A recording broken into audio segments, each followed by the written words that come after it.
Hello and welcome back to Shakesyear. We are wrapping up the Comedy of Errors. We've only got like 3 days of this left and then we move on to the next play. But we are in Act 5 and today we get to hear from Antipholus of Ephesus, who the last time we saw him was getting arrested for saying that he didn't receive a chain. Because he didn't receive a chain, Antipholus of Syracuse received that chain. So the other things that have happened in this scene that get us to where we are now, Angelo the merchant and the merchant to whom he owes money confronted Antipholus of Syracuse about the chain and needing payment for the chain. They almost came to blows. Luciana and Adriana and the courtesan and a bunch of other people came in, see Antipholus and Dromio with their swords drawn, and they're like, oh my goodness, they've escaped. So they start chasing him. Antipholus and Dromio go hide in the abbey. There's a confrontation between the abbess and Adriana, Luciana, and that whole crew, where they try to get her to bring Antipholus out, but the abbess is like, no, he's under my protection now, and closes the door and leaves. But then the Duke comes by because he's marching Aegeon through the streets, because Aegeon is supposed to be executed, but the Duke is still trying to find somebody that's going to pay his bail because he feels a little bit bad about killing this guy. And Adriana yesterday got in the Duke's face and was like, you know, Your Honor, please, this is what's going on with my husband. He's being all kinds of crazy. Can you please get him to come out of the abbey? And the Duke is like, yeah, let's go talk to this abbess. But then Antipholus of Syracuse, or Antipholus of Ephesus, and Dromio of Ephesus, we get word that they have escaped. This messenger comes in and tells Adriana that they have escaped, that they set some guy's beard on fire, and that now they're coming for her. And she's like, uh-oh, like, how did they get out of the abbey? And the messenger's like, no, but literally I saw this happen. And then Antipholus and Dromio of Ephesus enter, and they're admittedly very upset at this point because of all of the various stuff that they've gone through. And after a bit of wait, you were just here and there, and the Duke is really confused now because he's been told that Antipholus was in the abbey, but here comes Antipholus from not in the abbey. And there's a cute little throwaway line in there where Aegeana's like, oh my God, I think that's my son Antipholus. But there's all of this sort of back and forth until Antipholus of Ephesus kind of takes the floor and says, my liege, I am advised what I say. Neither disturbed with the effect of wine, nor heady rash provoked with raging ire, albeit my wrongs might make one wiser, mad. This woman locked me out this day from dinner. That goldsmith there, were he not packed with her, could witness it, for he was with me then, who parted with me to go fetch a chain, promising to bring it to the Porpentine, where Balthazar and I did dine together. Our dinner done, and he not coming thither, I went to seek him.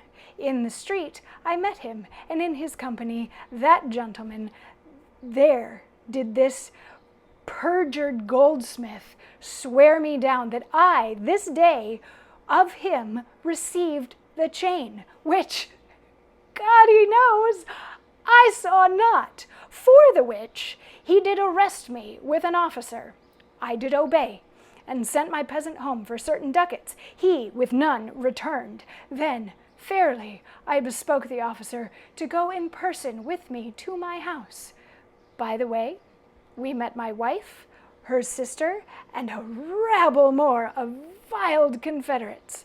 Along with them they brought one Pinch, a hungry, lean-faced villain, a mere anatomy, a mountebank, a threadbare juggler, and a fortune-teller, a needy, hollow-eyed, sharp-looking wretch, a living dead man. This pernicious slave, forsooth, took on him as a conjurer, and gazing in mine eyes, feeling my pulse, and with no face, as 'twere, outfacing me, cries out, I was possessed. Then, all together, they fell upon me, bound me, bore me thence, and in a dark and dankish vault at home there left me and my man both bound together,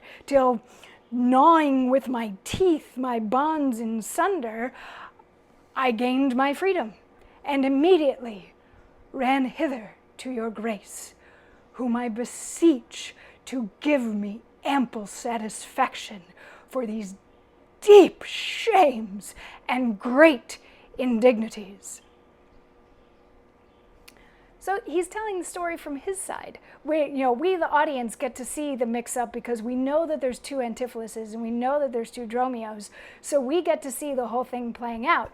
But from his perspective, his day has just been getting worse and worse and worse, and every time he tries to do something that's correct, it backfires and something else goes wrong. So finally, when he and Dromio were bound up and put in this dank dungeon, they escaped, and he doesn't necessarily admit to lighting anybody's beard on fire, as the messenger claimed that he had done, but he does say that he gained his freedom, and frankly, if he had to set somebody on fire to do it, at this point, he probably feels totally justified in doing that, given the way that this whole day has gone.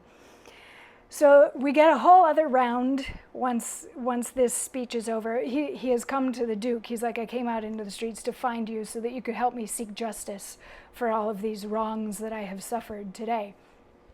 So the Duke now gets to do the whole, but I saw you run into the Abbey. And Antipholus is like, no, I was never in the Abbey. And they're like, we saw you go in. And he's like, but I never dined with my wife. And she's like, yes, you totally dined with me.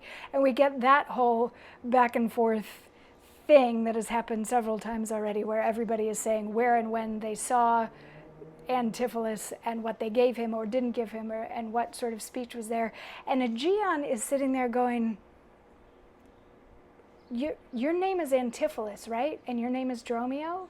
And Antipholus and Dromio of Ephesus are both like, yeah. And Aegeon's like, don't you know me? And they're like, no, we've never seen you before. And he's like, don't you even know my voice? And they're like, no.